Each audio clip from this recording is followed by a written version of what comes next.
Can I just ask a question about the mechanics? So anybody who wants to watch it would have to get that new link, correct? Correct. And where will they get it? On the website, and also I'll be able to post it on the old link. I just cannot, for whatever reason, access and make that link go live.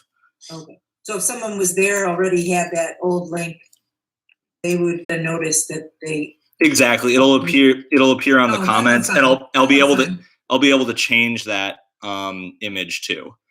So this should work. I am so sorry for the inconvenience, everybody. Oh, no, that's no problem. We've done this twice, and third time's not a charm. But all right, I am good here. It's recording. Great. Let's call the meeting to order. Okay. When you pledge. Pledge allegiance to the flag of the United States of America and to the republic for which it stands, one nation, under God, indivisible, with liberty and justice for all. You take the roll, Jimmy. Osprey. Here. Collins. Here. Hoyle. Here. Lee. Here. Owen. Here. Abramson. Here. Bessler. Here. Okay.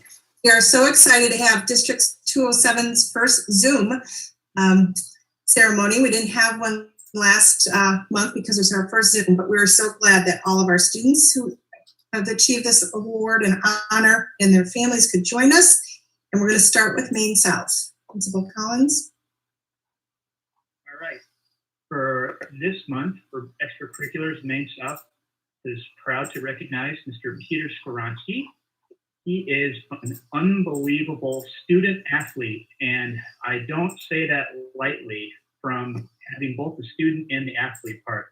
Not only is he remarkable in athletics, and I'll describe that in a moment, but in terms of what he does in academics, he is actually a Maine scholar, be in the top 1% of the graduating class of 2020, which is really remarkable. It's the most academically prepared class we've ever had. He is also a member of our ski team, National Honor Society, Model UN, PE leaders, and captain of the football team. Outside of Maine South, he's involved in Crux at Mary Cedar Bliscombe and does a lot with the community all over Park Ridge. And not only is he really, really good at football, but he's also excellent at track too. So the first time I ever saw Peter was my second year, and I was sitting on the sidelines of our first game, and somebody said, "Have you met Peter Skoronsky yet? He's one of the nicest, most humble people out there."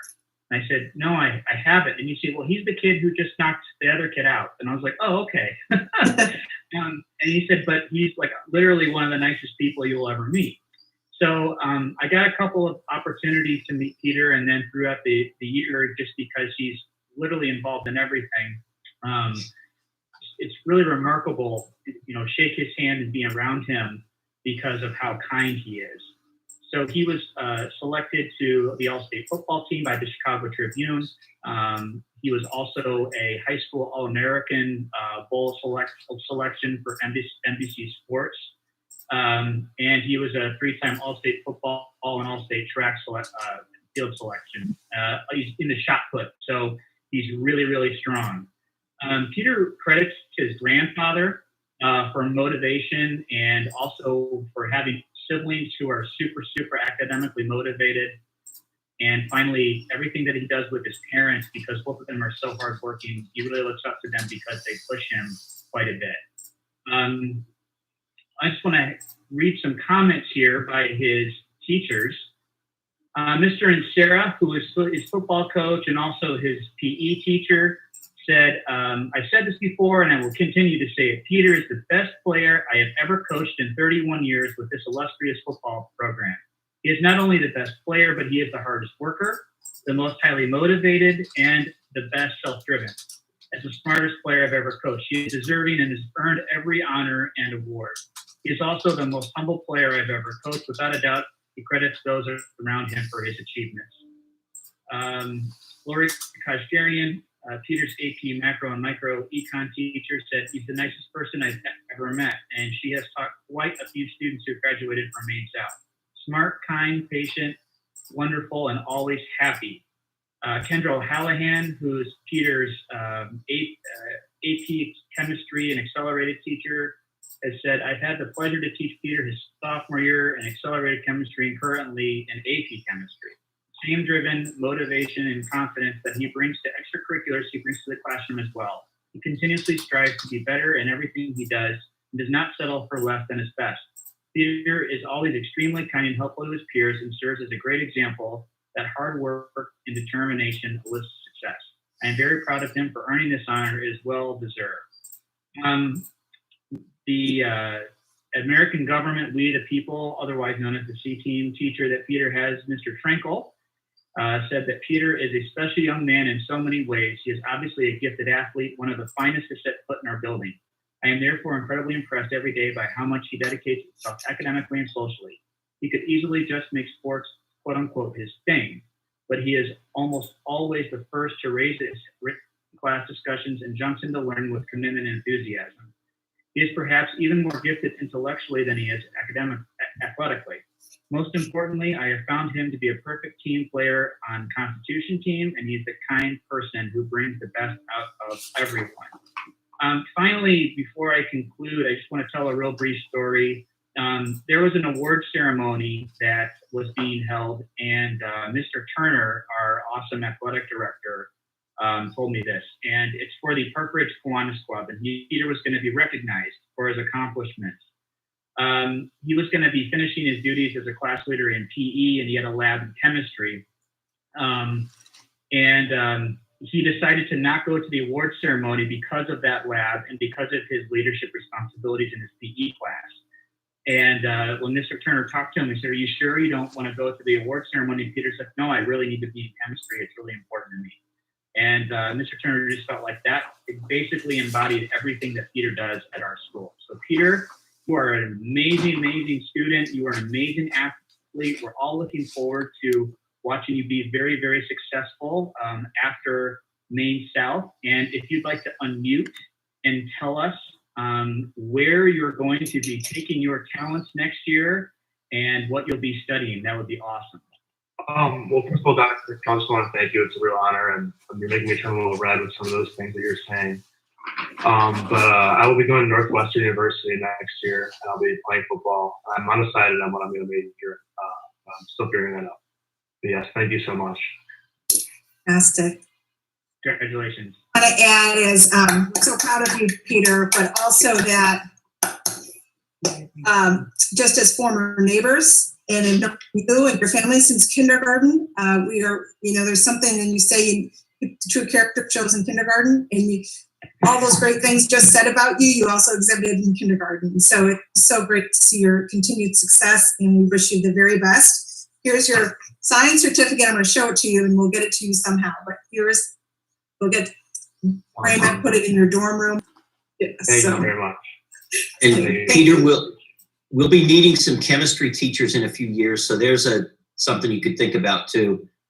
And one of these days, Coach and Sarah's going to step down, so who better to replace him than?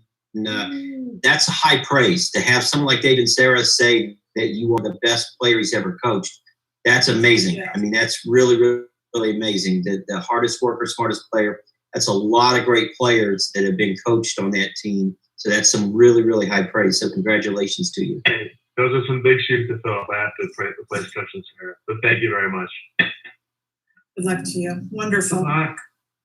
Okay, Maine West. Swoopman.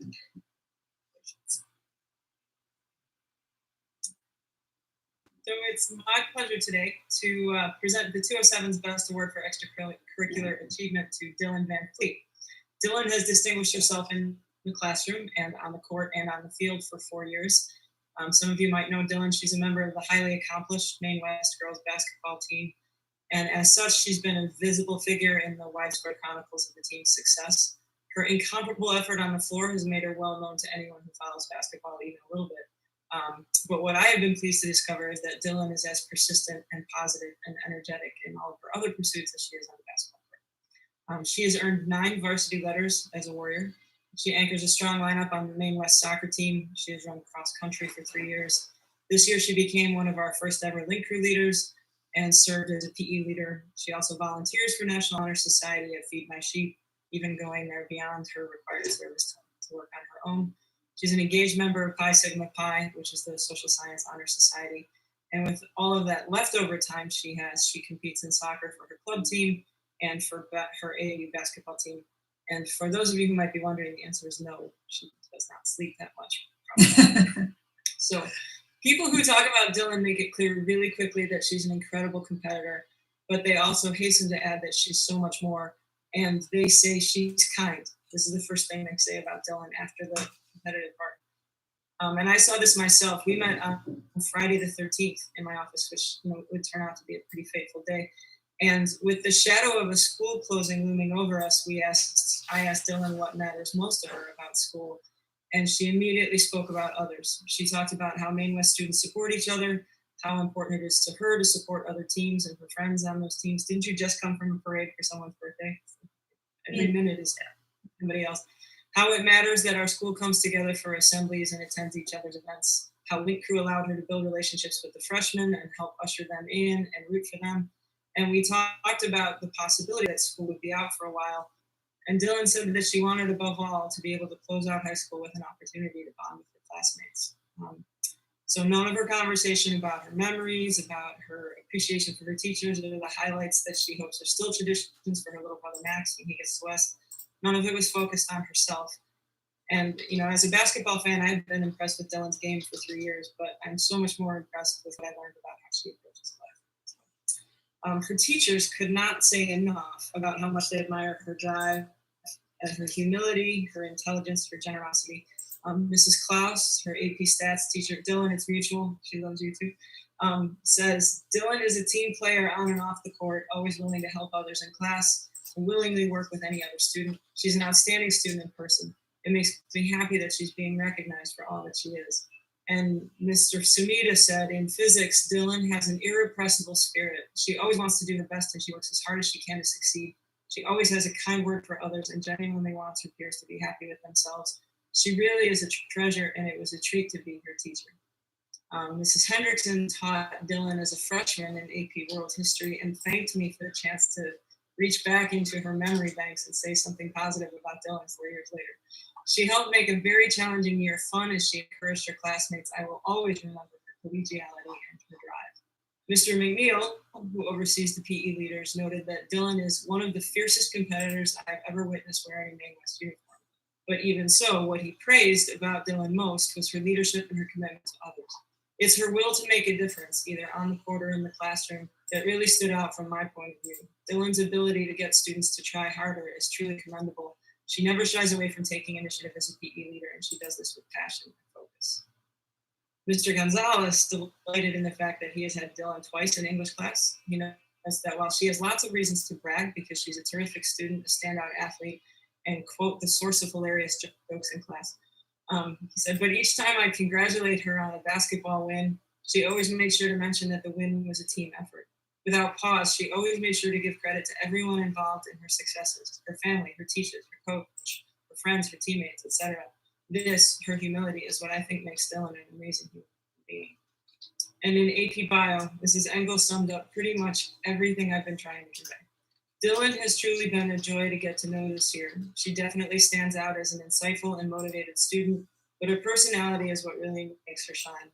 I cannot recall a day this year that Dylan did not come to class with a positive attitude and a smile on her face. Our little conversations at the beginning of class were often a highlight of my day. Her kindness, warmth, and positivity makes her peers feel safe in her presence and consequently willing to take risks.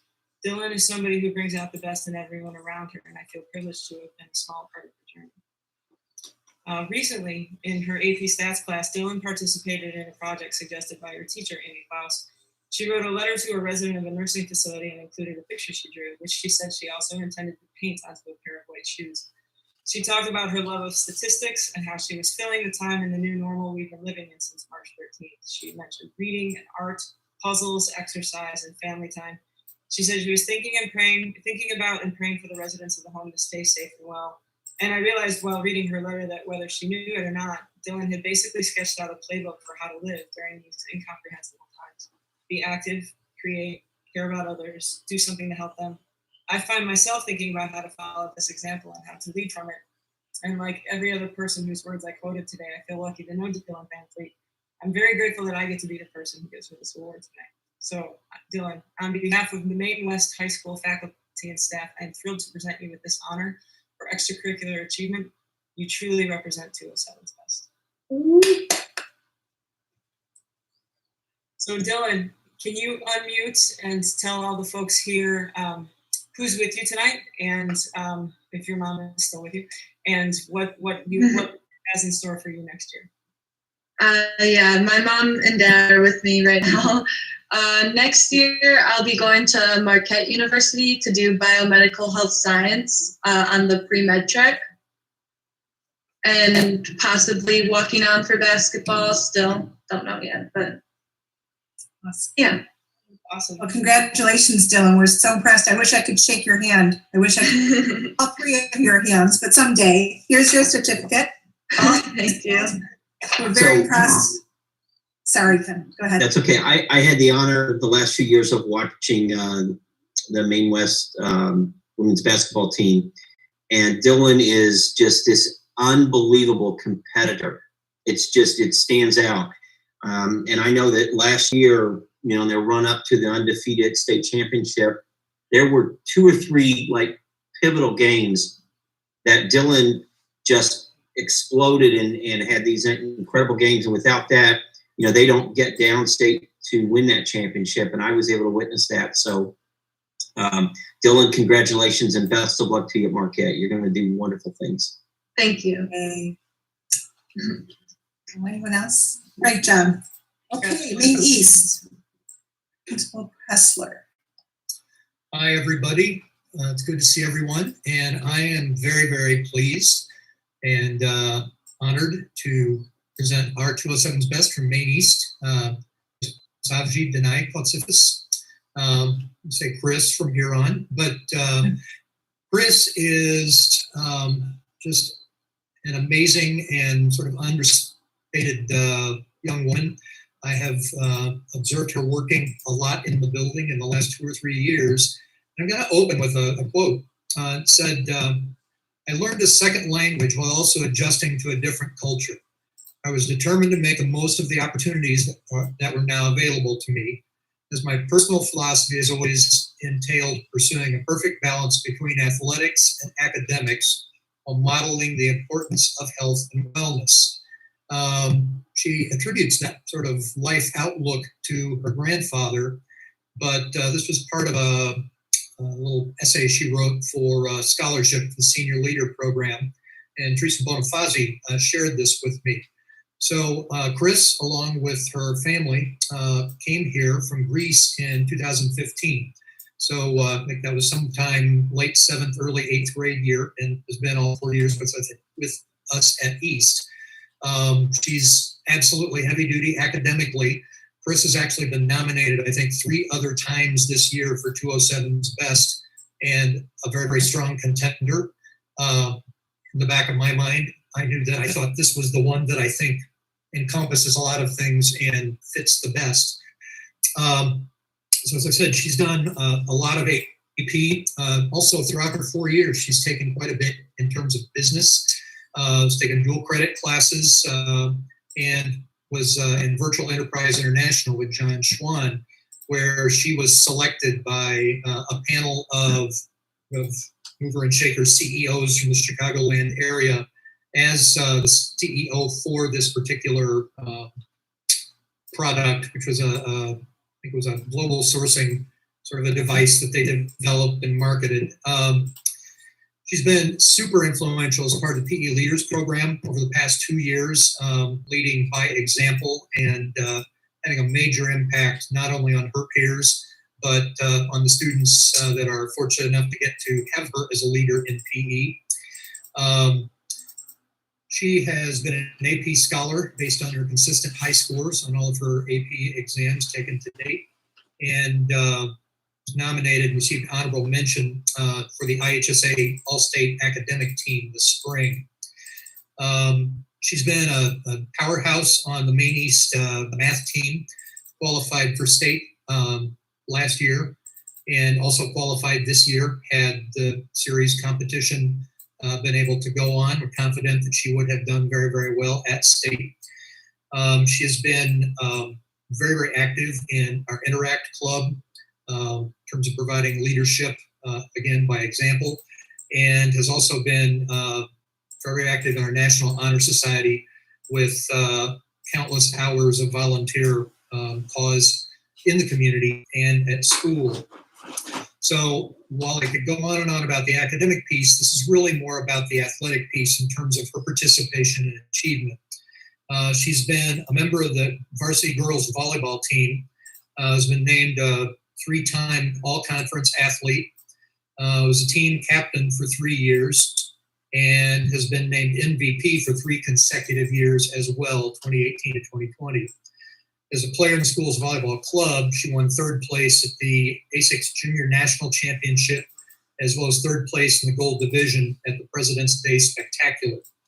As a member of our water polo team, she's landed 3 all-conference titles, 2017, 18, and 19, and probably would have been 4 if we'd had a chance to do it. 3 all-sectional titles, 2017, 18, 19. Also an all-state title last year as a junior, and got MVP recognition for 3 years. And she's been the team captain for 2 years. Again, great stats. I think we're confident those would have been even a little bit better if we had been able to finish this school year out like any other.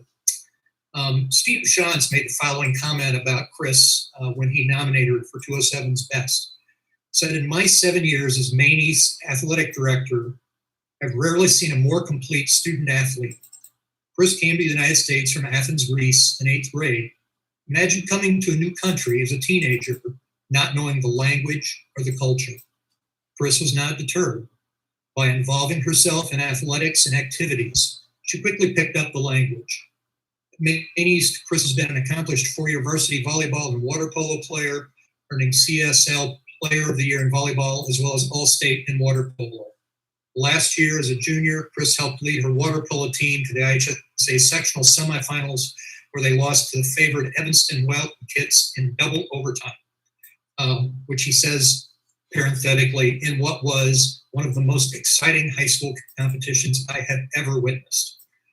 Not satisfied with just being the best athlete on her teams, Chris is also a leader. She has also been a 3-year captain on both volleyball and water polo. I had the privilege of having many leadership conversations with Chris. She's constantly looking to improve herself as a captain. She's not satisfied just being named captain. She wants to be a great captain and team leader. Earning the Zoni Awards for sportsmanship in volleyball is just as important to Chris as winning a match.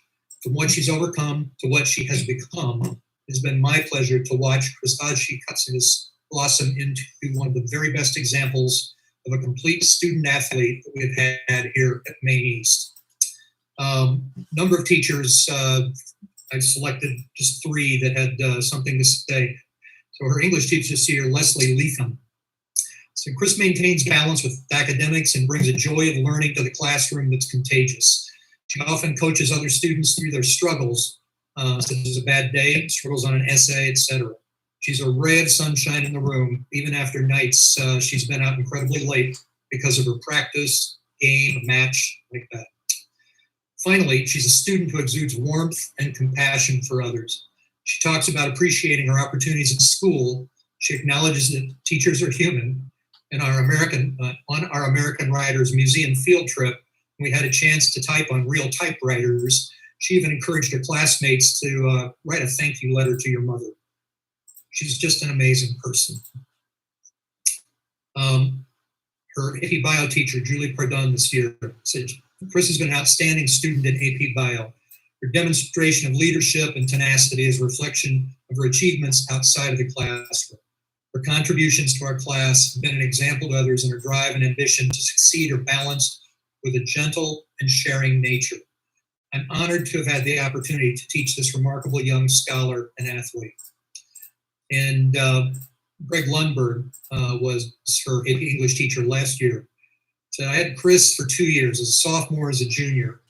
I could always count on her coming to class ready to go with observations, questions, and yes, even complaints. That's what's wonderful about Chris. She's an open-minded, critical thinker who's always ready to go. She speaks her mind, she engages in discussion, and then gets down to business. She really knew how to rally her collaborative groups into action, and her written work was always top-notch. In fact, I often used her writing as an exemplar for her fellow students. And having seen her on the volleyball court, she's exactly the same way out there.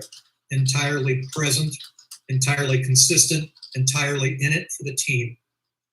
One addendum. Chris's first language is Greek. She was our go-to vocabulary person, especially when the words we were exploring had Greek roots. She's a winner in the classroom and on the court. Chris is truly an individual who knows her why. She has strong and well-justified belief in herself. She supports others.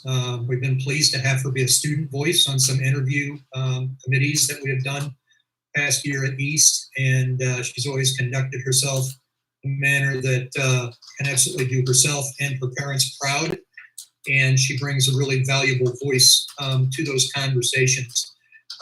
Last thing I'd share, somebody was talking in the last few days when we found out that school was, we weren't going to be in school, and it was looking less and less like there would be a spring season.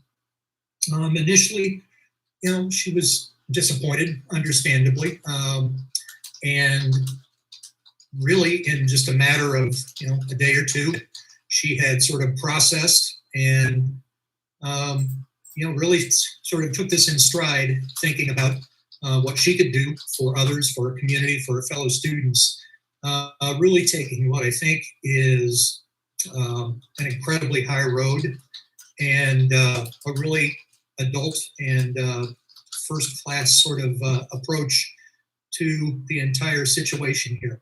So, Chris, you have absolutely, through your actions every day, made Maine East a better place, provided great leadership, have represented us incredibly well on the competition floor and in academic competition as well. And we're certain that the very best is yet to come for you. So congratulations to you, and wish you all the well. Why don't you, if you would, unmute and tell us a little bit about anybody's there with you and what your plans are for next year. Well, thank you very much for all those kind words. I really appreciate it. My parents are here, my brother's here, and my grandma from Greece is also here. And they're like watching live from the living room. And then next year I'm gonna attend DePaul. I'm gonna go into the accountancy program, and I also got accepted to the Struggle program. Okay. Oh, that's so great. This wonderful job. I wish I too could meet you in person. Here's your certificate. We'll get that to you. We're big water polo fans here in the house, and very impressive. All three of you, before Superintendent Walls speaks, all three of you, to achieve so much athletically, but also academically, have to have not only strong work ethic, but strong character. And it's so clear, even through Zoom, it's palpable, the integrity and who you are as individuals. And it's just our honor to get this last moments with you before you head off to future success. So thank you again. Congratulations. And if you want to say something, Ken. Is that your mom, Chris? Is your mom wanting to say hi to us too? There we go. Hi, Mom. I thought I saw you peeking over there. Thank you. Thank you. You know what I love about tonight, first of all, as difficult as everything is, and especially, we're honoring 3 seniors tonight, and what an unprecedented spring for our seniors, to all the things that would traditionally happen.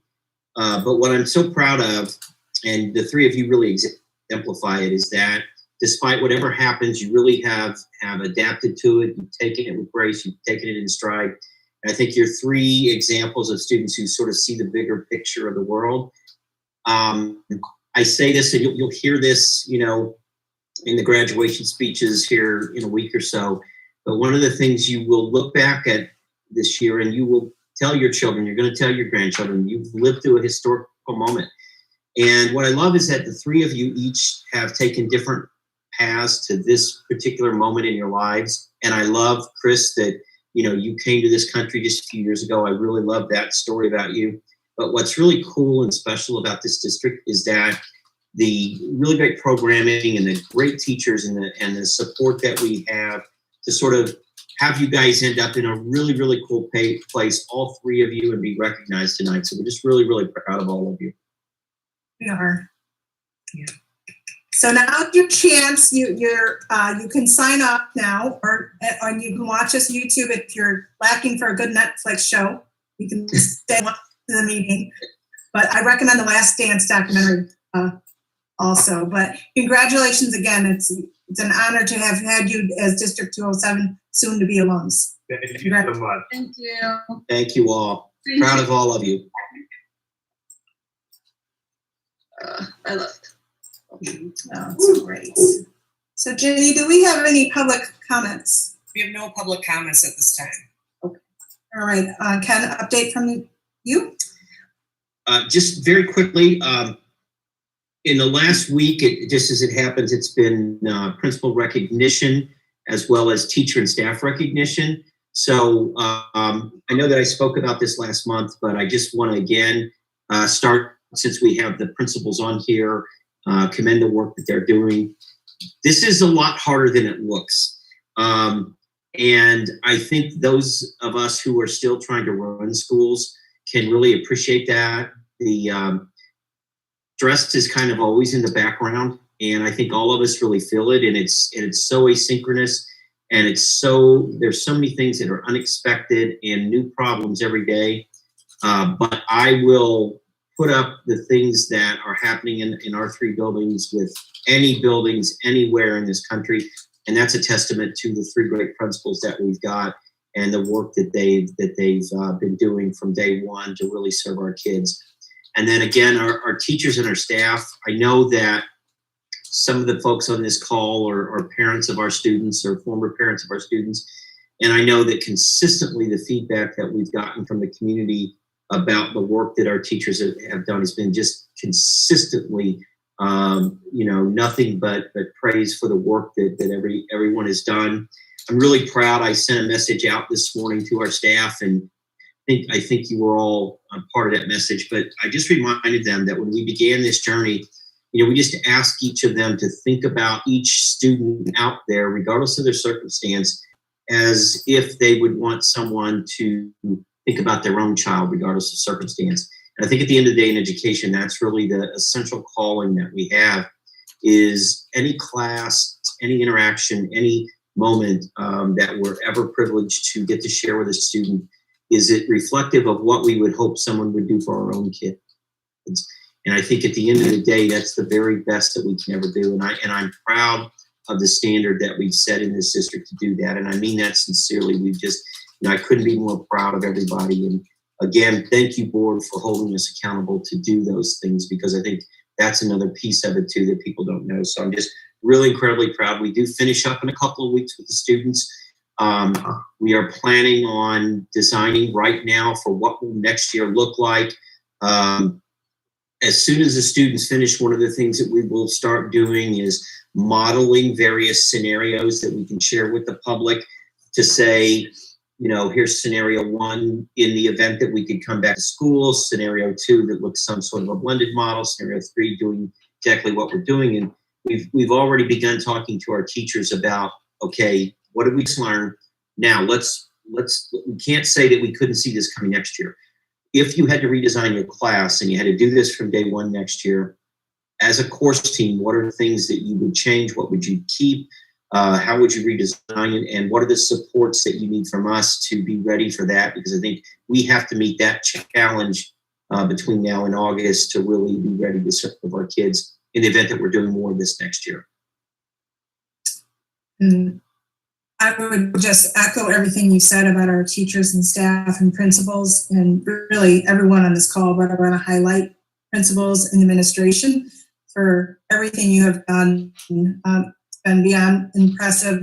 And I know the community appreciates, which I am one as well. But separate and apart from that, I really want to commend Ken and Jenny and Mary and the staff behind the scenes, and Sean, all of you. I don't want to single anybody out, but especially Ken and Jenny and Greg, and the day-to-day, every thought, every consideration of how it would affect our kids, our families, and our schools. I see from the individual on this call, and I cannot thank you each enough. And then as the board, just even adapting, am I freezing? A little bit. Okay, I'm unstable. My internet's unstable, but at the board, thank you. Just it's the internet. But the board, I really thank you as well, because it's been an adapting circumstance for you as well. And so I thank you. It's an honor to serve with all of you. And I want to come back to Sean and Greg and Mary too, because life goes on in each of their sectors, and it actually, if anything, Mary had a big job going into this already just because of the complexity of the building projects. Will now do it in a COVID-19 environment, and she's been just phenomenal. On top of everything else, that her office has had to continue to run just because everything, the payroll, the accounts payable, everything has to be done in person. You can't virtualize most of that. Sean's world has literally been turned upside down because he's been the point person for managing a lot of the designs and sometimes on the fly for how we're going to adjust to these questions that have come up. And so, yeah, he spends a lot of time in the office here. I know I have a hard time even talking to him. He's busier now than he was before this. I can't go in and every time I go in, he's on a call with different people, you know, doing different solutions and talking about different scenarios. And then Greg, similarly, all of the HR things, all of the bargaining things, all of the things that we've been doing, those continue to go on, and those don't get any easier in this. So I'm just really, really proud of everyone. And then the staff in the buildings have been remarkable. People are volunteering to help to supervise the building, even as, you know, we've had folks that want to come on, like you'd expect when the weather gets nicer, come onto the campus and do things, and just managing all of that. So very proud of everybody.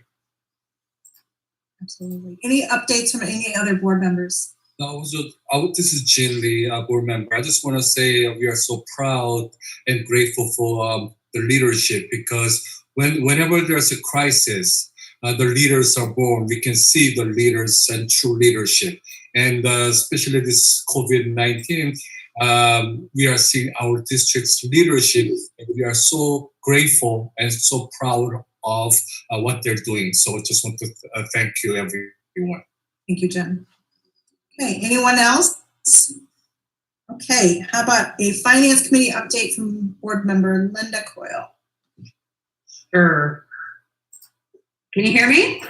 Absolutely. Okay, so the finance committee meeting was held on April 20th. Members present were myself, Aurora Austriaco, and Jin Lee. Meeting was called to order at 5:01 p.m. No public comments. The first thing that we discussed was the March 31st, 2020 investment volatility report.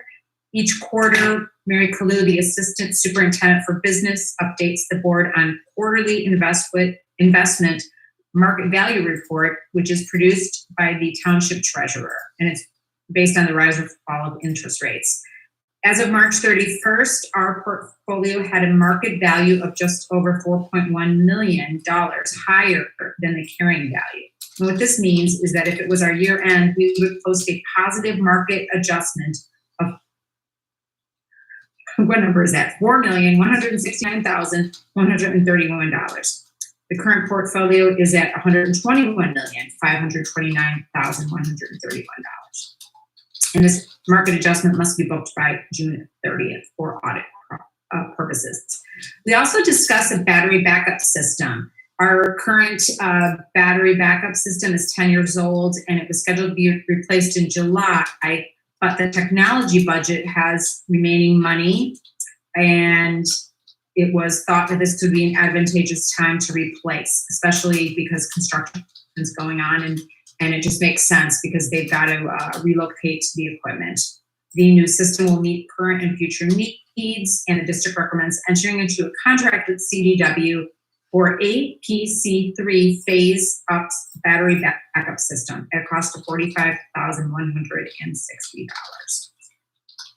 The final item that we discussed was the special education transportation contract amendments. Obviously, we're not using any transportation because of the governor's executive order to close schools, but we are looking to continue to pay a percentage of the contract cost in order to keep these transportation companies going until school is back in session, especially with the bus driver shortage. The state will reimburse transportation funds up to 80% for special transports through the CARES Act. We're going to make sure, though, that the companies provide payroll verifications of employees continuing to be paid. The 3 small vehicle vendors will receive a reduced percentage of 40% of the daily rate, and our bus vendor will receive 80%. The meeting was adjourned at 5:22. Thank you, Linda. Okay. Buildings and grounds update, Terry. And you're mute. Can you hear me? Perfect. Perfectly. Okay. Thank you. The Buildings and Grounds Committee meeting was virtually held on April 20th, 2020, and the meeting was called to order at 5:28. Members present were Terry Collins, Aurora Austriaco, and Sheila Yusuf Abramson. There were no public comments. We reviewed a number of bid recommendations. Assistant Superintendent for Business, Mary Blue, ran through the bid summaries for ceramic tile, roofing, moving, plumbing, and sports flooring. Bids opened on April 16th, 2020, and were scope reviewed by Pepper Construction. Ceramic tiles, pre-bids were received. The low bid for Main East is commercial premier tile at $215,547. The low bidder for South and West is Douglas Flooring at $165,000 for South and $200,000 for West. Roofing, two bids were received. The low bidder for all 3 schools is Olson Roofing Company at a base bid of $487,000 for East, $649,000 for South, and $847,000 for West. And the moving, there are several large items that need to be moved, including art kilns, print presses, and manufacturing equipment. 3 bids were received. The low bidder for East and South is Midwest Moving at $14,072.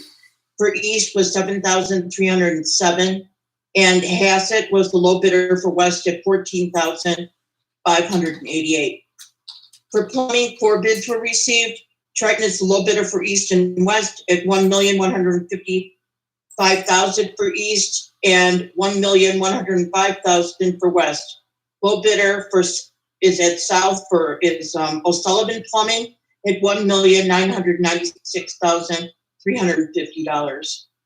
Main East Sports Flooring, Kiefer Specialty Flooring is recommended for the sports flooring in the fitness center at a base bid of $131,610. All bids awarded in Package 1 and Package 1.5 are nearly $3 million under the overall budget, which is great. The construction update. Meetings with the prime trade contractors were continuing with site safety plans. Materials are being moved out of rooms slated for construction. Social distancing is being managed with temperature screening at all 3 schools. White is working with the Regional Office of Education and Metro Water Reclamation Product and Permitting. The Illinois Department of Health must approve plans and conduct inspections for the pool renovation at West. Scheduled summer work will begin in early May. Design meetings for phase 2 are being held with each building. Photos and a construction summary are posted on the D207 website each month. And finally, the design update. Craig and Wendy from White ran through the phase 1 design and are meeting with the schools on designs for bid package 2. So right now we are in the middle of phase 2 design development with bids and construction to follow. To date, no time has been lost due to COVID. The board members thank the team for all the work that was put into it, and I adjourned the Buildings and Grounds Committee meeting at 6:13 p.m. That's it. Thank you, Terry. And Mary, do you want to give us a construction update? Sure. To add to the report you just saw, we're anticipating, we've gotten 2 of the 3 permits for water pilot for the Metropolitan Water Reclamation District. We anticipate getting the regional of office permits this week on Wednesday. We are in either abatement, demolition, or actually abatement or demolition at all 3 schools as we work to clear the areas in preparation for all of the work that will now begin just a little bit early. And our game plan is not to push the work so far ahead, but to meet the timeline that we originally had now that we had COVID-19 and social distancing come into the construction project. So we anticipate still finishing before the start of the school year in August. Tonight we'll award multiple bids that are part of the phase 1 design package. And as indicated, we are going full force with design package 2 in design. We've just spent 3 weeks in design meetings, 1 for each school, and we will be beginning our 2nd round of meetings next week and anticipate another 3. A number of spaces are ready to go and be signed off on, and another several spaces per school, we need some more refinement with the staff. Probably, I don't know, 16 to 18 hours per school per week. We're doing it over Zoom, still having lots of staff involvement, showing them the plans, revising the plans, getting their input. So we anticipate these monthly updates will get posted on the website along with select construction photos. Thank you, Mary. And I know Ken said this, but I want to re-emphasize and thank you for not even barely missing a beat with all this. It's really like a second full-time job, and I just have to commend how you've led this and your excellent work on it. So thank you again. As you know, we have a very strong team in Pepper and White and Dable, and the buildings have been phenomenal to work with, and change on a dime as we look at a new space just about every week, and it's like, whoa, when did this happen?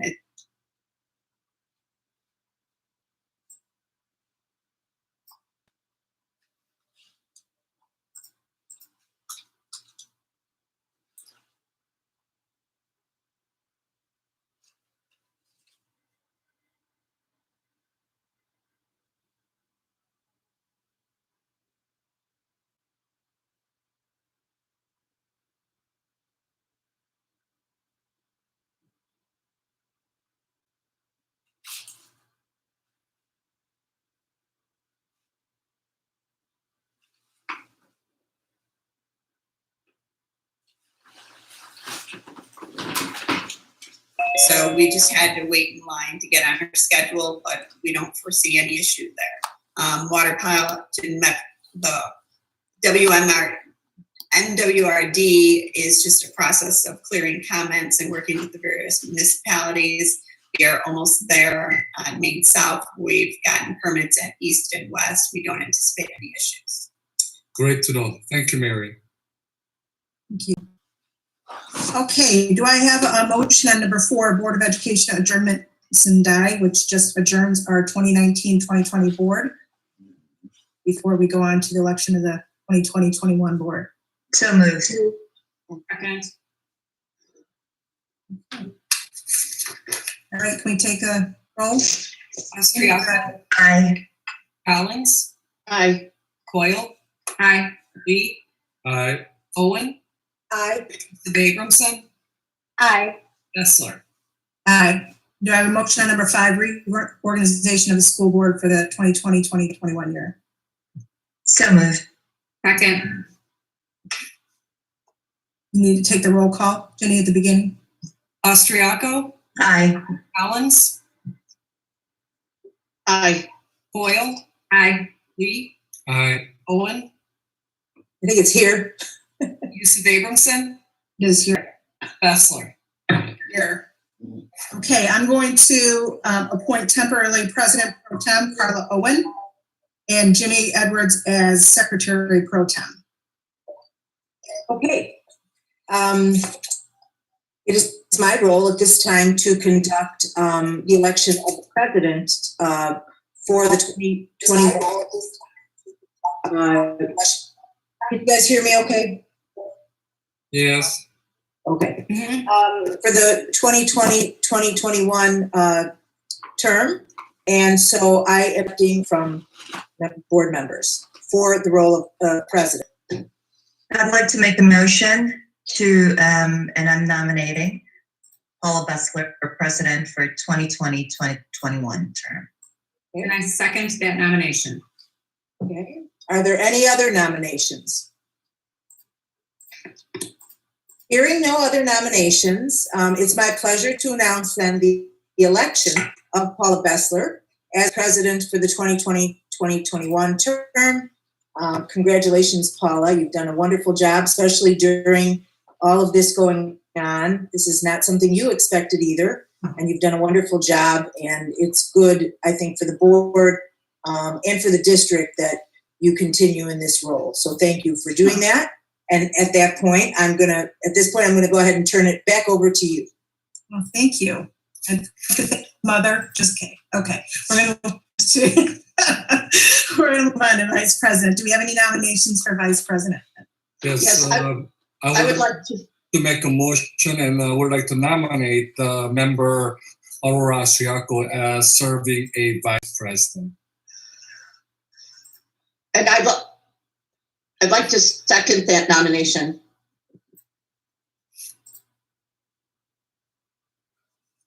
Okay, any other nominations? If not, congratulations, Aurora. You and I have been a team for quite a while, and honored to serve alongside you. Thank you for what you do. It's my honor to serve with you as president, Paula. And it's a great board. So look forward to serving with everyone. It's going to be an interesting year, and we're going to always remember this time we had together. We'll talk about it for years to come. So I have a point of clarification. Sure. Do we do a vote, or is it by? Well, because there's no other, because there's no other nominations. Got it. Okay. All right. Thank you for that point of order, though. Make sure it's legal. Yeah, it's legal. You're stuck. Yeah. Oh no. I mean, you're got the chance. So, okay. And then you've all received your committee assignments. We really haven't changed much. We're moving forward with so much going on. We're not especially with buildings and ground, we're not shifting much. Sheila's going to be chairing the education committee. The policy committee is going to be a permanent committee that Carla is chairing, and pretty much else is same. We've had enough change and things happening, and we'll move forward in a very productive fashion along that way. If you have any questions, you can contact me offline. That's good. Sound good? Okay. Mm-hmm. All right. F, let's see.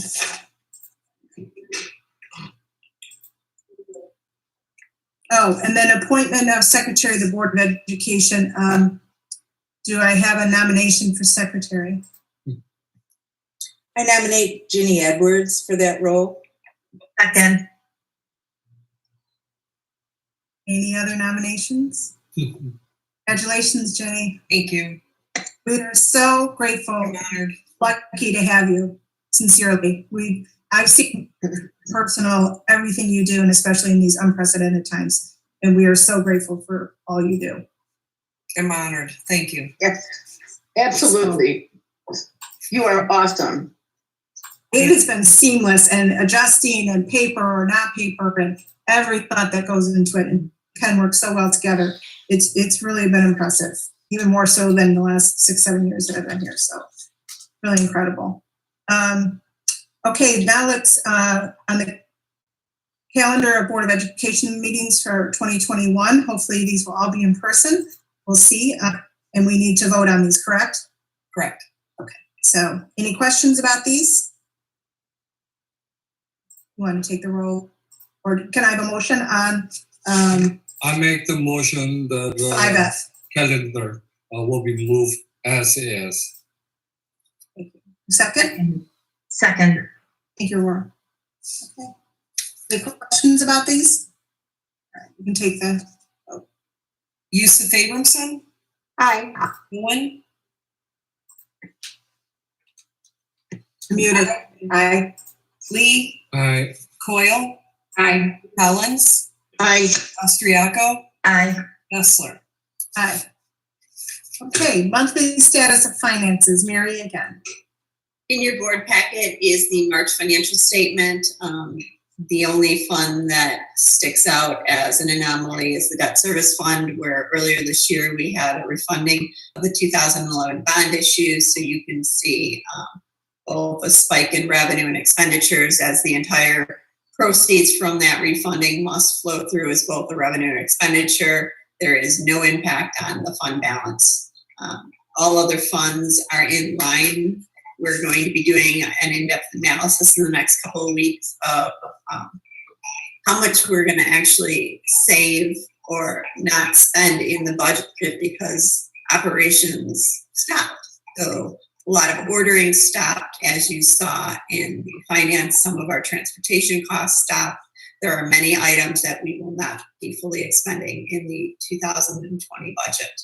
The other report, as part of the financial report, is the investment volatility report. The purpose of this report is to simply show you where we stand on our market to value adjustment. Every June, as part of the audit, we do a market to value adjustment that we are required to book.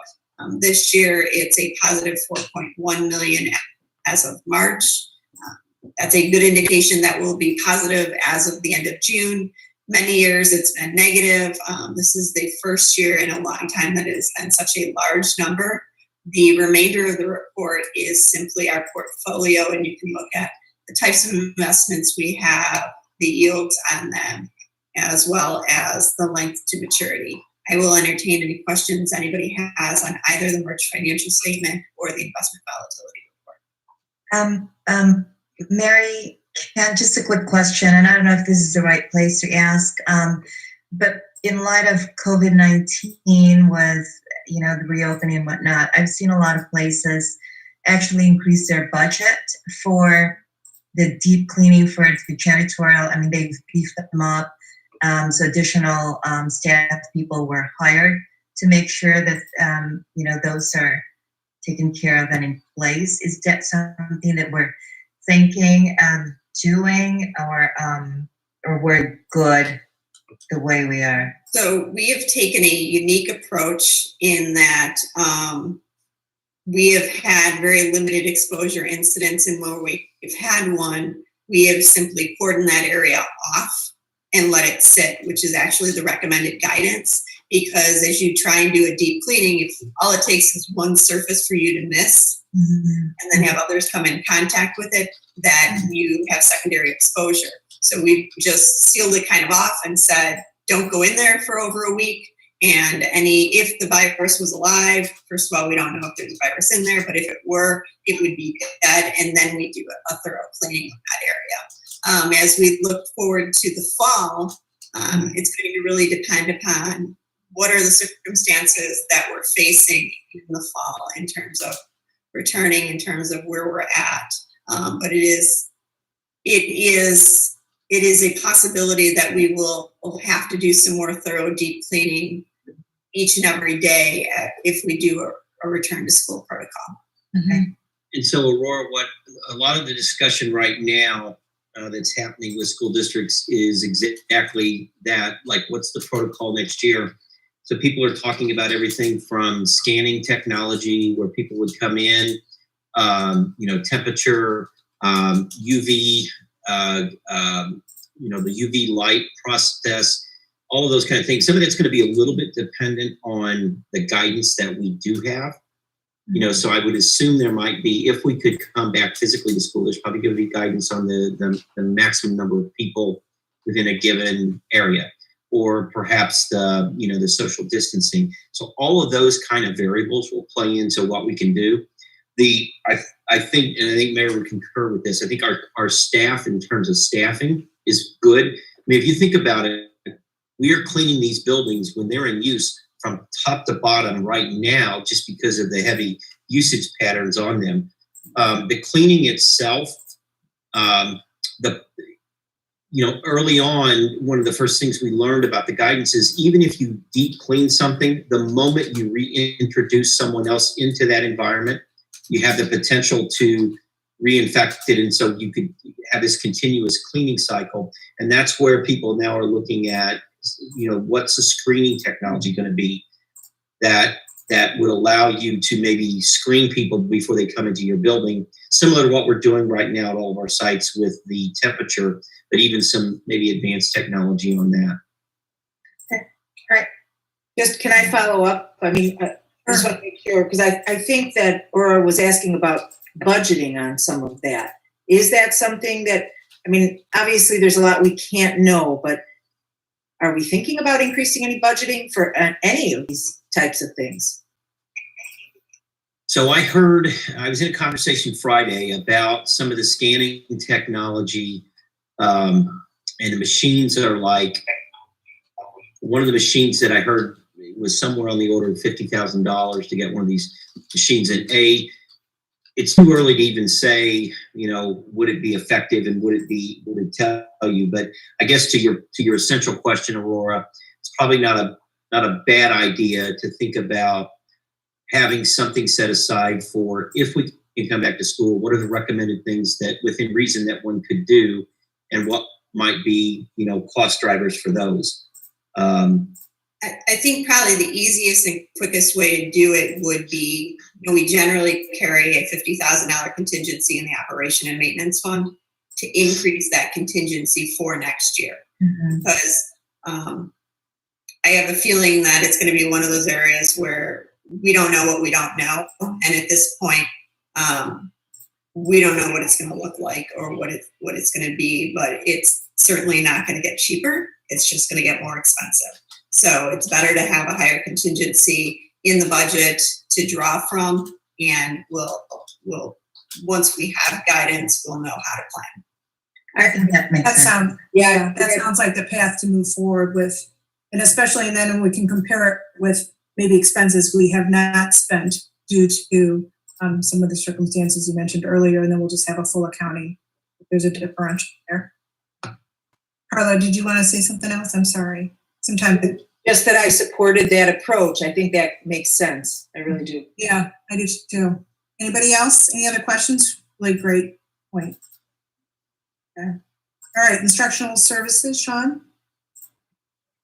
No report at this time. There is school. So, okay, FOIA request, Ken? So we had 2 this month. They've both been processed, and I would just reiterate what I said earlier about instructional services. Sean is just, I'm not kidding you. This is the part of the unseen part of the job, but the amount of day-to-day work that he's doing, across the district and all of the little minutia that goes into this has just really been amazing. I just absolutely echo that and commend you again. Thank you so much, Sean. I did have one thing about instructional services. So I've gotten actually just today a couple of emails from parents asking or saying that their kids have said that there's going to be an announcement regarding seniors being officially done and not having to go back next week. So that's part of the board packet and decision tonight. There is a recommendation. I'm ahead of the. My horse is ahead of your cart right now. Yeah, I actually have quite a bit on the docket tonight. It's just not under that heading. Okay, good. Then we'll wait. Thank you. Okay. Anything else on that? Thanks. Do I have a motion on the consent agenda number 9A through G? So moved. Second. Okay. Second. We're Second. I think Aurora seconded, so I think we're good. So let's take the vote. Austriaco? Aye. Coyle? Aye. Yusuf Abramson? Aye. Lee? Lee? Aye. Collins? Aye. Owen? Aye. Essler? Aye. Okay, do I have a motion on number 10, amendment to board policy 6300? So moved. Second. And this is addressing COVID. Sean, do you want to? Yeah, so this is actually what Member Coyle just alluded to. So the announcement by the governor, his executive order. Sorry, you getting echo? I apologize. You are a little bit. You're muted. Are you on two devices, Sean? No, I'm looking at you on this. I'm only live on one device. Okay. If you're connected by two, it can cause an echo. Yeah, no, I don't have two devices connected to this meeting. Okay. Maybe everybody else can mute up Sean. Sorry about that. So Governor Pritzker's Executive Order 2020-31, what it basically did is alleviated the need to reach the full credit for graduation at the state level. And so, in short, it took the second semester for every senior and said that that credit accrual no longer has to happen. So in effect, what that did was lower our own internal graduation requirements down from 23 and a quarter down to 21. And so a lot of seniors now find themselves in a situation where they've met our graduation requirements. So taking a look at that, we had made the decision that what this would do is if we adopt this resolution tonight to temporarily waive these graduation requirements, which are also contained in our board policy 6300, that it in effect would allow those seniors in good standing to graduate 6 days early. What this would do also for our staff and students who are finding themselves in a need to pass a class for graduation still, this would reduce that senior course load for them and also enable teachers who are working with those seniors to focus more directly on helping those seniors who need it achieve graduation. So that's the reason why we're recommending this tonight. In your board packet, you can see what those changes by the executive order are and what actual courses were waived that students have to complete. And so what substantively would be done differently, and would May 17th still be our virtual graduation? I would assume so, but. So May 17th would be your virtual graduation still. That date would not change. Students who find themselves having met all credit requirements, it would now be optional for them to attend class virtually. So some will stay, some will go. We have students who are in dual credit courses. They'll stay because they're still going to have some graduation requirements associated with earning the college credit. We have students who are in AP courses who most likely will continue because they haven't taken the test yet. So they'll continue to work with teachers to get prepared.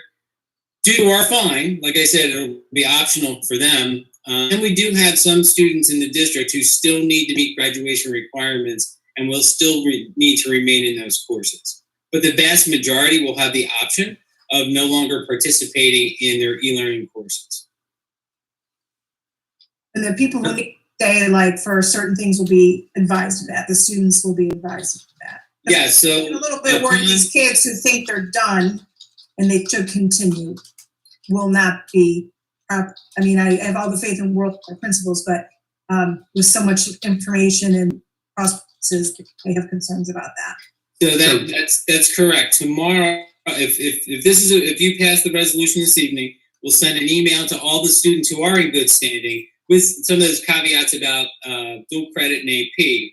Students who are not in good standing and need to remain, their counselors will reach out personally to them, and they have been all along, to be very honest with you, to tell them this is what this means for you, and this is where you need to continue and what you need to continue to do.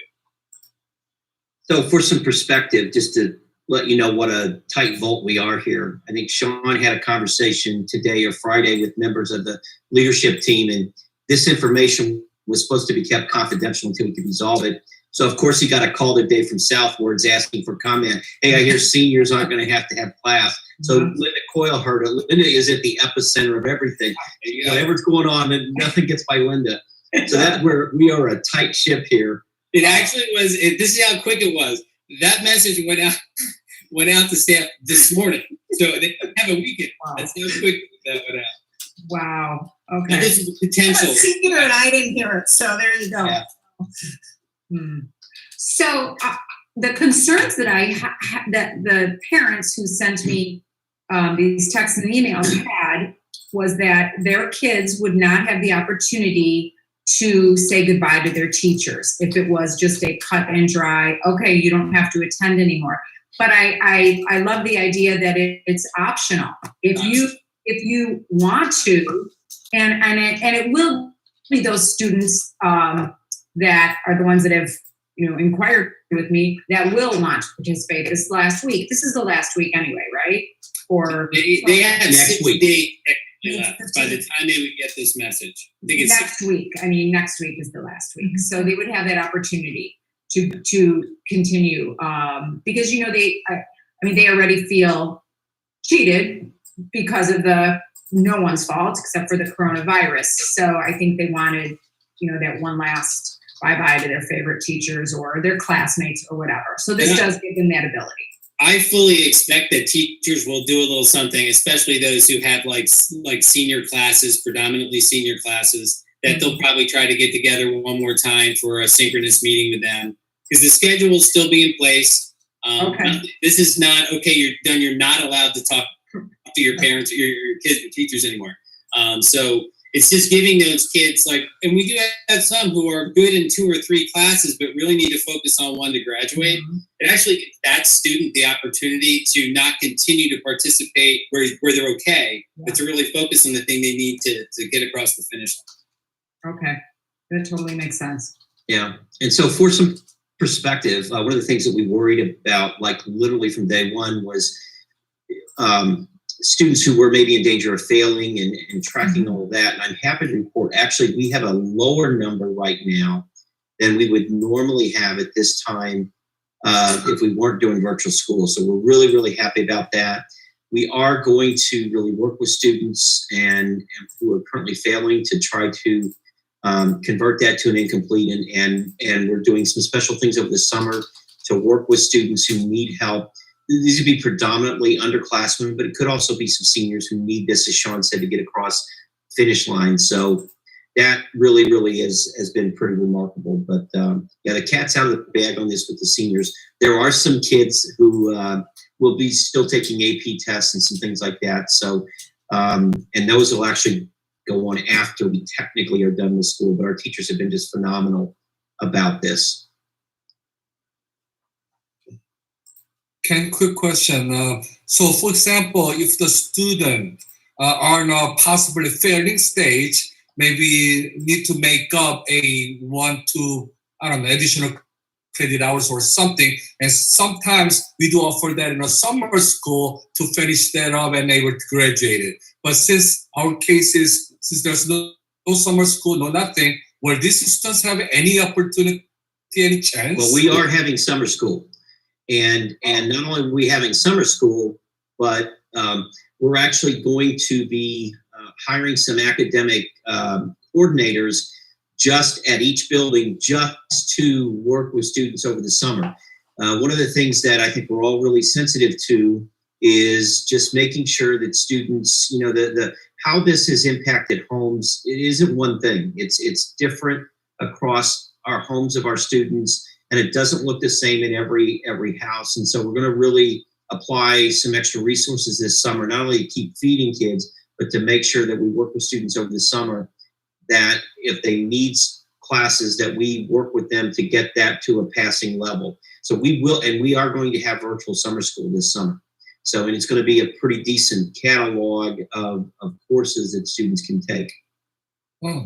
So we are going to have a virtual summer school, not in-person summer school. Yeah. Okay. Yeah. Okay. So they would be told, and their last name would be what again, Sean? I just want to be. I'm sorry, you broke up. That's okay. The students, I want to know exact timeline. They'd be told tomorrow, and their last day would be what? So if you move on this resolution this evening, they'll get an email tomorrow. So for some students, their last day technically would be tomorrow. That would be it. But the end of the school year still maintains what's on the calendar, which is May 13th for seniors, May 15th for the rest of the underclassmen. So they would still, if I'm a senior who's staying in class, those classes, teachers will continue to run those classes through May 13th. Okay. Especially AP for those students. And actually, AP was going to go beyond the school year for everyone anyway, because there are tests beyond the end of beyond May 15th. And so teachers were sticking around and working with those kids anyway. Yeah, that's been confusing. That's the College Board. It's been a confusing AP back and forth. Has been. I think we have all that. That's more the College Board. I think we have all the information on that though. So yes, and there'll actually be another communication this week going out from our Student Services department. Now that some things are a little bit more clear, and we're creeping up on the tests. So they're going to do a communication this week. We actually discussed this morning to kind of make sure kids have the information they need, but give them some extra resources too in case they have questions about the testing. do we have any concerns about anything ending it early, Ken and or Sean? Is there any repercussions or any consequence of ending it tomorrow for seniors that we need to address, even if that's the benefit we see? No, we looked at this really, really closely to make sure the guidance, that was the first question that I asked when this came down, was just making sure that we didn't put anybody at risk, and we're confident that we're not. Okay. Any other from the board? Yeah, I have another question. If the seniors decide to continue with the classes, have their grades already been locked in? And is it just more of like a voluntary thing? So students can actually continue if they want to try and improve their grade. So I could be a student in good standing, but I just want to move from a C to a B or a B to an A. Mm-hmm. That's still an option for students to stay in that course and work through that. We, under the Hold Harmless agreement, that's part of the original executive order around this, we're to hold students harmless for basically the fourth quarter of the school year. So what we did was we locked in their grades as of April 6th. So every student has their grade on April 6th, and that can only go up from that point forward. Mm-hmm. So students who have been doing some work and improving their grade, that's been going on ever since that order, and they can continue to do that through May 13th. That doesn't end for that. Right. So this is really, it's totally optional for kids, but the teachers will be there for them. Great, thank you. Okay, any other questions or comments? Okay, let's take the vote. Collins. Aye.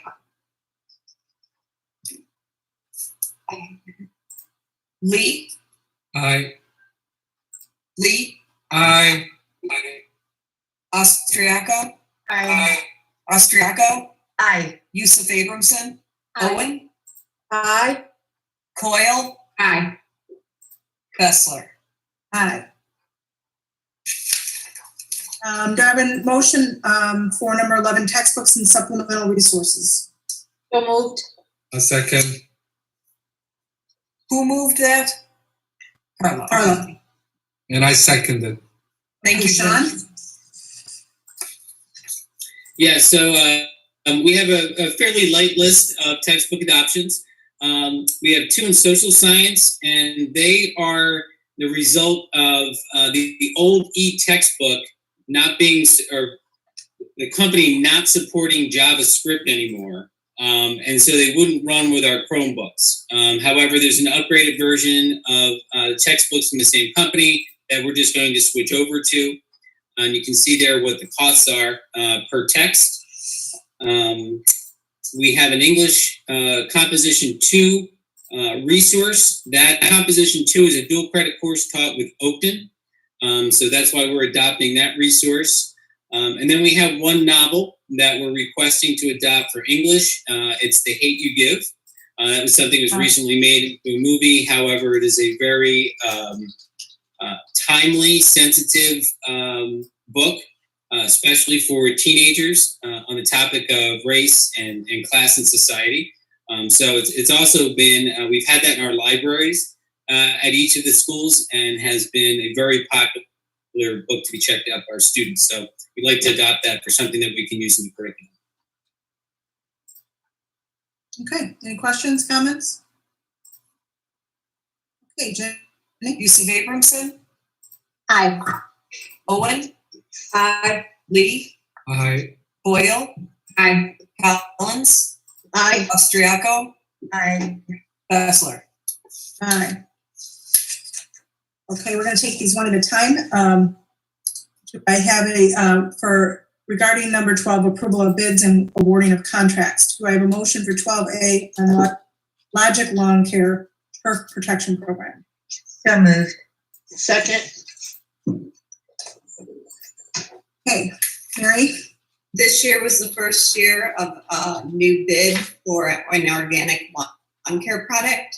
The bid allowed for 1-year extensions. We are pleased with the performance of Logic Lawn Care and are therefore requesting that the board exercise the 1-year extension as allowed in the bid.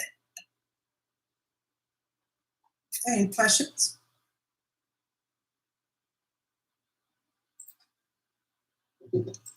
Okay, Jenny? Coyle. Coyle. Owen. Aye. Austriaco. Aye. Collins. Aye. Lee. Aye. Yusuf Abramson, Aye. Bessler. Aye. Do I have a motion on 12B on the battery backup system? So moved. A second. I think that was discussed pretty much in the summary of finance, but Mary, you want anything else? Sure, it's this was a battery backup system for the server room that was scheduled to be replaced in July. With the construction and with the remaining funds, they'd like to purchase the system a little early, and then we can install it when we move the servers as part of construction. Okay, any questions? Okay, Jenny? Yusuf Abramson, Aye. Austriaco, Aye. Coyle, Aye. Lee, Aye. Owen, Aye. Collins, Aye. Bessler. Aye. Okay, I'm going to divide up 12C as well. Do I have a motion on 12C1 and ceramic tile flooring for Main East? So moved. Who had that? Okay, Terry, okay. Mary? You're going to see the next are a host of construction bids. Each school is its own cost center, therefore each contractor is awarded a contract per school. So that is why you sometimes see the same school twice or combine amounts. So the first is ceramic tile at East. Commercial Premier Tile was the low bidder, and we are asking the board to approve the contract for them. Okay, we've gone over this extensively. Any questions, comments? Jenny? Yeah, I want to remind the board, we got a series of these and we actually pretty much did a committee of the whole on all of these previously that are coming up. Mm-hmm. You're muted. We're just doing the vote on C1 currently, right? 12C1, right. So, and because we've gone over these extensively in the committee, why don't we, unless, we're just going to go to vote, unless you have a question or comment as we go through it, then just speak up. And you can even use your Zoom little raise your hand if you want. Otherwise, we'll just kind of go through them. Sound good? Yeah, that sounds good. Okay, so we're going to vote on 12C1 right now. Yes. Yusuf Abramson, Aye. Owen, Aye. Lee, Aye. Coyle, Aye. Collins, Aye. Austriaco, Aye. Bessler. Aye. Okay. Do I have a motion on 12C2? Ceramic floor tiling at Main South and Main West. So moved. Second. Okay. Jenny? Collins, Aye. Lee, Aye. Austriaco, Aye. Coyle, Aye. Yusuf Abramson, Aye. Owen, Aye. Bessler. Aye. Do I have a motion on 12D, Midwest moving for all three schools? So moved. Second. Who got it? Second. Me. Terry motion. Okay. Okay, Jenny, you can go ahead. Okay. Coyle, Aye. Yusuf Abramson, Aye. Collins, Aye. Owen, Aye. Austriaco, Aye. Lee, Aye. Bessler. Aye. Okay, as we move, do I have a motion on 12E1, Triton Plumbing for Maine East and Maine West? So moved. Second. No questions or comments? Jenny? Austriaco, Aye. Collins, Aye. Coyle, Aye. Lee, Aye. Owen, Aye. Yusuf Abramson, Aye. Bessler. Aye. Do I have a motion on 12E2, O'Sullivan Plumbing for Maine South? So moved. Second? Second. Any questions or comments? Nope. Any? Owen, Aye. Coyle, Aye. Lee, Aye. Collins, Aye. Yusuf Abramson, Aye. Austriaco, Aye. Bessler. Aye. Do I have a motion on 12F, Olson Roofing Company for all three schools? So moved. Second. No questions or concerns? Jenny?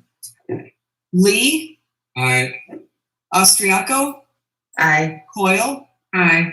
Owen, Aye. Collins, Aye. Yusuf Abramson, Aye. Bessler. Aye. Do I have a motion on 12G, Keeper Specialty Flooring for Maine East? So moved. Second. No questions or concerns, Jenny? Okay, Yusuf Abramson, Aye.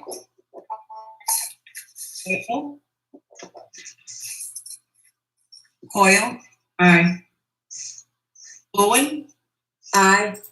Austriaco, Aye. Collins, Aye. Lee, Aye. Bessler. Aye. Okay, as we go into 12H, Pepper Construction Company accounting adjustments, maybe on the first one, Mary, you can explain what it is, and we'll go through the same in the same fashion that we did with the previous ones. Do I have a motion on 12H1, accounting adjustment 6 at Maine East? So moved. Second. Mary, do you want to explain what the accounting adjustments are? Sure. As you made the motions, you assigned the contracts to Pepper. So this is the adjustment to the Pepper contract to reflect the awarding the bids that you just did. So the board awards the bid, assigns it to Pepper. The accounting adjustment takes that bid assignment and calculates it into how much the new contract value is with Pepper.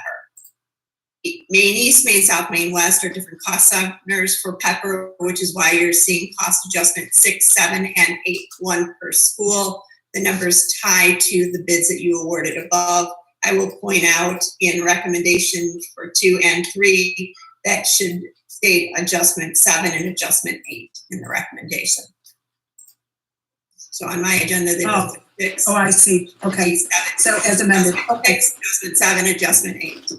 Okay. We'll put that as amended. Okay. So let's vote on 12H1, accounting adjustment 6. Coyle, Aye. Owen, Aye. Austriaco, Aye. Collins, Aye. Lee, Aye. Yusuf Abramson, Aye. Bessler. Aye. Do I have a motion for 12H2, accounting adjustment 7 for Maine South? So moved. Second. Carla, then Jen. Mm-hmm. Okay, no, any questions, concerns? Nope, you can take the vote. Owen, Aye. Lee, Aye. Coyle, Aye. Collins, Aye. Austriaco, Aye. Abramson, Aye. Aye. You hear me? Aye, okay. I figured it out for a second. Okay. Do I have a motion on 12H3 account investment 8 for Maine West? So I figured moved. it out for a second. So moved. Second? Second. So Jen was moved it and Aurora second. yes, correct. Okay. Ready? Yep. Austriaco, Aye. Lee, Aye. Yusuf Abramson, Aye. Collins, Aye. Hoyle, Aye. Owen, Aye. Bessler. Aye. Okay, so for number 12I, we're going to the special education transportation contract amendments that were discussed earlier in the finance committee meetings. We'll again take them separately in the same way we've done with previous motions and topics. So the motion on 12I1, Septran. So moved. Second. Second. Okay, questions? Go ahead, Jenny. Oops. Owen, Aye. Austriaco, Aye. Yusuf Abramson, Aye. Collins, Aye. Hoyle, Aye. Lee, Aye. Bessler. Aye. Do I have a motion on 12I2, always? So moved. Second. Okay, you can take the vote. Lee, Aye. Owen, Aye. Austriaco, Aye. Collins, Aye. Yusuf Abramson, Aye. Hoyle, Aye. Aye. Bessler. Do I have a motion on 12I3, American Taxi? So moved. Second. Okay. Go ahead, Jenny. Collins, Aye. Yusuf Abramson, Aye. Lee, Aye. Austriaco, Aye.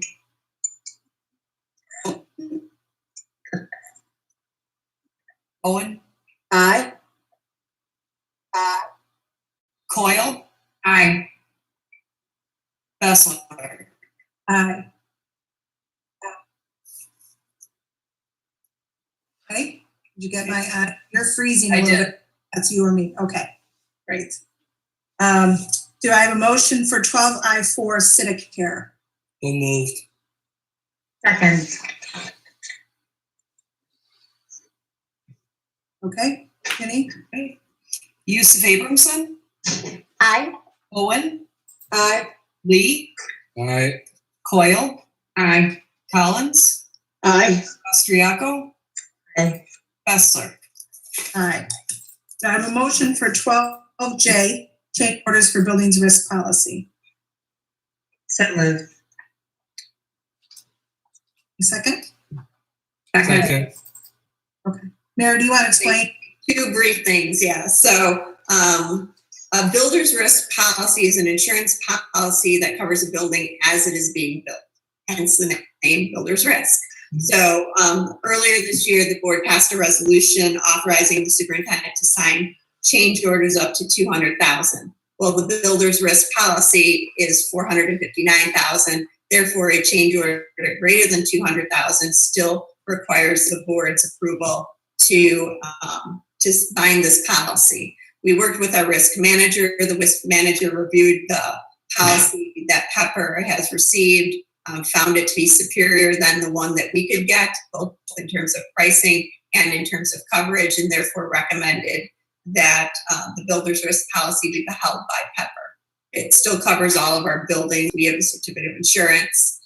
It's in case of fire, theft, flood, you name it, that would be covered under an insurance policy during the time of the construction.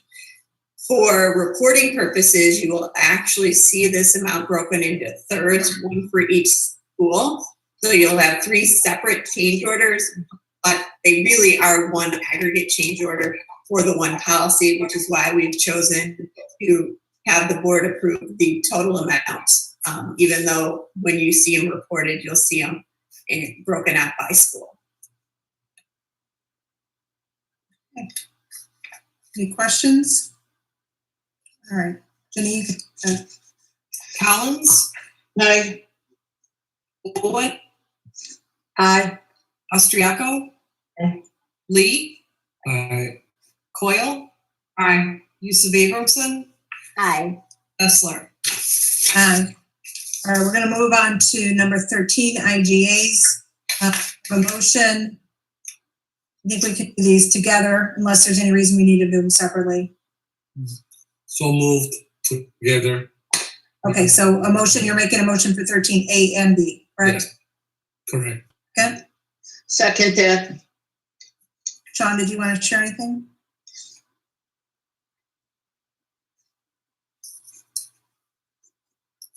I just had a weird Zoom glitch. Sorry about that. That's okay. The intergovernmental agreement for vision and O&M is one we do every year. So this is just a continuation of what we did this year. And actually, I just want to point out the Des Plaines library agreement. We sign this every year with the library in Park Ridge, and the question always comes up, what do we do for Des Plaines? Well, we finally got that agreement in place. That's what I really, yeah, terrific. So this We enables. do always ask that, yeah.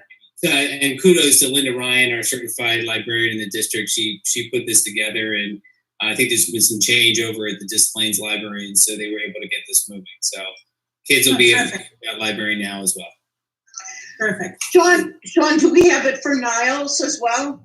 Yes, we have it for Niles as well. So we're fully covered in the district where Des Plaines is sort of the missing link. There's a Right. small sliver of kids in Rosemont that have always been missing and didn't have access to Des Plaines Library, so this will cover them. Oh, great. No, I remember that discussion a couple times previously, so terrific work. Thanks. Okay, any other questions? Hey, Jenny. Yusuf Abramson, Aye. Owen, Aye. Collins, Aye. Coyle, Aye. Austriaco, Aye. Lee, Aye. Essler. Aye. Okay. I have a motion on number 14, PTAB resolution. So moved. Second. Okay. Mary was first on that. Got it. Mary, you want to walk us through again on this? Sure. This is the resolution which will authorize Frantic to intervene on the district behalfs for the PTAP cases. PTAP cases, once again, are where property owners request an assessed valuation reduction of greater than $100,000. This is the report we do every year in June, and this is the resolution that allows Frantic to work on our behalf. Any questions? Mary, I just have a quick question on this one. Do they charge a flat fee or is it an hourly fee for Francheck? They do a great job. I'm just curious. So with PTAB, it is an hourly fee because the work that they do can range from one single settlement conference to multiple settlement conferences, review of appraisals, hearings, and so we spend, and we do a report every year on it. We spend between $2,000 and $3,000 generally, all in on our property tax appeals each month. So about, I think, under 40,000 as a max on any annual basis, and that might even include some of the appraisals. Yeah, that's actually pretty low compared to the amount of money that they could, bring back to us. Yeah. Okay. And do you see these affected at all? Do you see this being affected at all by COVID and what's going on? Oh, absolutely. It has to be. I think you heard that, we just went through a triennial. We just entered into multi-year settlements with about 15 taxpayers, and 2020, the assessor is going to, and actually rightly so, reassess the properties for the COVID-19 impact in this area. Aurora, one of the things that I wanted to say too is we share these costs also with the elementary districts because a lot of the property tax appeals also include the elementary districts as well. Yeah, we do a 50-50 split with them. So on any of the interventions, we do the intervention together, and it's a really nice township partnership that we have. Yeah, that's even better. Didn't know that. Great. Thanks for the info. Mary, was there anything else you kind of, sometimes there's some overlap. Was there anything else you were saying? You were No, I mean, I think that you traditionally have not seen this resolution until November, December, or January, but we actually got our first 19 PTAP notification last week. So that prompted us to do the resolution early because they will not act upon that without the resolution. I thought it was later in the year. So I was. It's always later. I thought it was me. Yeah. When we got it, I was like, 19 already? This is really early. Yeah. People want money. Okay.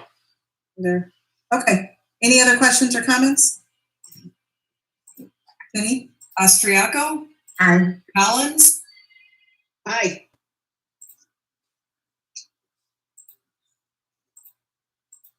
Did you hear me?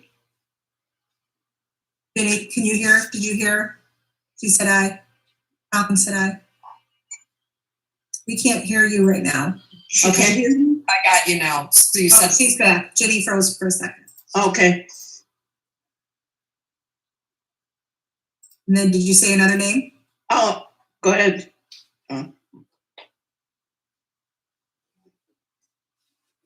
Jenny, can you hear all? Jenny is indicating if you could please raise your hand because she is frozen. Okay. So raise your hand if you're. I will call your names, and if you raise your hand, I'll give Jenny an assist on here. I'm going to go in order that you appear on my screen. So, Austriago, raise your hand. That signifies by saying aye.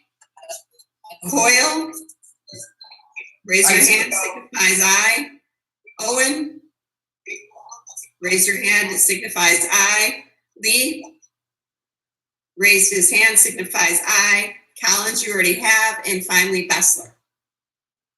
Signified aye with the raise of the hand. got it. Good job, Mary. I'm sorry. You need Sheila. You need Sheila. And Sheila. Aye. Sheila, you were in my course. Got it. Okay. Thanks, Sheila. Thanks, Jenny. Can you hear us okay now, Jenny? Perfectly. Yes, perfect. I could hear you the whole time. You just couldn't hear me for some reason. Oh. Okay. Well, you look okay. So now informational calendar items. So what would change on here is the last day of school for seniors would be May 5th. Is that correct? Everything else? No, it would still be May 7th. We'd still leave it at May 13th because that's technically they can still continue through that and some seniors will. Okay. Okay. I'm glad we clarified that. So we're saying that's last day, but because some of them can stop early. Right. A good example is we often say the last day for seniors is senior finals, but not all students are in attendance on that last day if they don't have a final. So similar to that. Okay. Anything else to change on our calendar? We're going to wait and see on the June 1st meeting. We'll let you know whether it's virtual or in person. Obviously, awaiting the governor's guidelines. I do have one thing I'd like to mention. I would like to have a policy committee meeting. And so that means for Terry and Linda and I'm going to see if we can try and meet perhaps on the day, at Ginny's suggestion, perhaps on the 18th, maybe a little bit early. We'll have to see if that can work. Otherwise, we could tack it on. But I do want to have a policy committee meeting because we do have some things coming up. Great. Thank you, Carl. Okay with me. Right, Linda? Is that the same day as finance? It is. Okay, and if you're thinking about before that? We were talking about 4:30. I don't know, you can let, Ginny will probably reach out, but that's what we were thinking. Yeah, that will work for me. I'm not going anywhere. Okay. We're a lot Me more. too. I'm not going anywhere. Okay. Then we'll just go ahead and plan for that. Yeah, 4:30 on that date for policy. Are you follow it 5 for finance and then right after for buildings and grounds, Mary? Yes. Okay. Wonderful. Okay, are there any public comments, Jenny? No other public comments. Okay.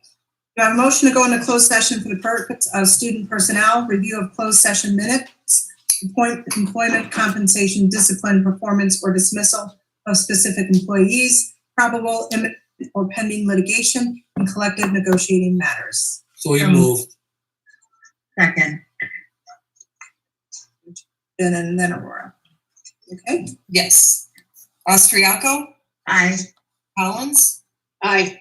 Coyle, Aye. Lee, Aye. Owen, Aye. Yusuf Abramson, Aye. Bessler. Aye. Ken, Dan and I will leave now, and we will have a note up on the screen that we're in.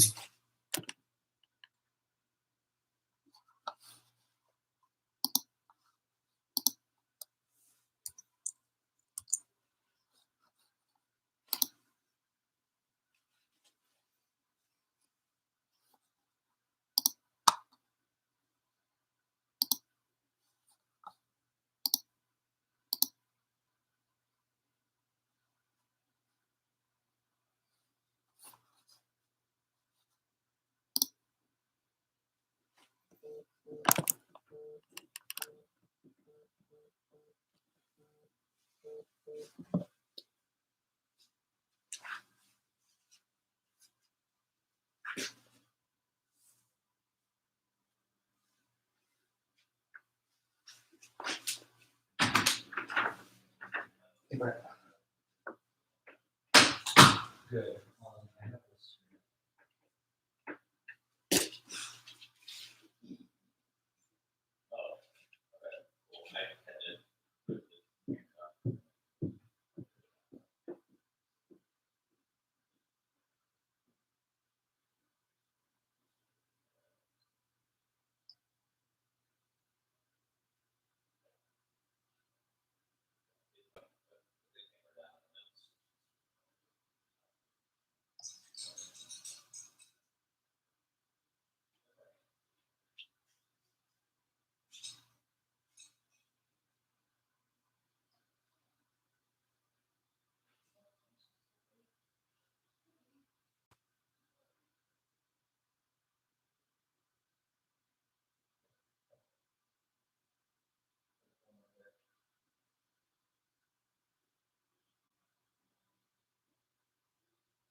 I realized.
Yusuf Abramson, Aye. Owen, Aye. Lee, Aye. Coyle, Aye. Collins, Aye. Austriaco, Aye. Bessler. Aye. No other informational items. By motion on number 21, approval of closed session minutes from April 6, 2020. Meeting. So moved. Second. Second. Coyle, Aye.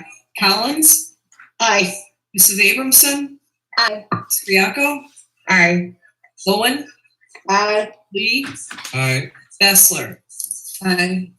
Do I have a motion on 22A, student expulsion? I moved. So moved. Nope, I have to make the motion, sorry. I move that the Board of Education approves the expulsion of student 050420-1 for violation of District 207 School Board Policy 7:190, 22A, and directs the superintendent to make all appropriate notifications and other steps to effectuate this motion. Is there a Second. second? Who was the second? Aurora. Okay, thank you. Ready? Yes. Collins, Aye. Owen, Aye. Austriaco, Aye. Coyle, Aye. Yusuf Abramson, Aye. Lee, Aye. Bessler. Aye. Okay, do I have a motion to adjourn? So move. Second. All in favor? Aye. Any opposed? We're adjourned. Have a good evening. Stay safe and Thank you, everyone. Good night, guys, everyone. Bye. Thanks, Be everybody. safe. Thank you. Bye. Okay. Bye.